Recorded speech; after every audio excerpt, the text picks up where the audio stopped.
Assalomu alaykum qadrli kuzatuvchilar. Men navbatdagi mashinamiz egasiga chotga idealniy qilib topshirdik. Mana eshigiga kimda ishi tushgan bo'lsa biladi, qanday qilib berishimiz uni.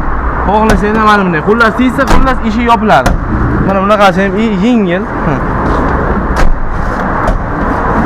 Zazorchalarni ham chotga qilib berdik. Mana bu tarafi.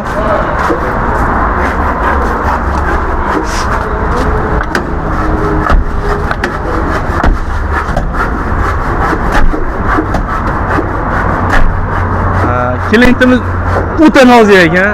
Chotga bo'lsin dedilar. Mana tog'amiz keldilar, ko'rdilar o'zlari. Hozir tashab ketib, itil tashib ketib, hozir keldilar mana. Tog'a nima deysiz ishimizga? Yo'q, ishlariga gap yo'q akaman. Eshiklar ochilsa, yopilmay, yopilsa, ochilmay, qatirlab yotadi. Men hozir hech bir qo'lni tichirmacha bilan yopilib ochilyapti. Ishlariga gap yo'q ekan. Rahmat. Sabog'ini. Rahmat. To'g'ri, rozimisiz? Roziman. Rahmat. Akalar, like, podpiska esdan chiqmasin. Oddiy, tirs.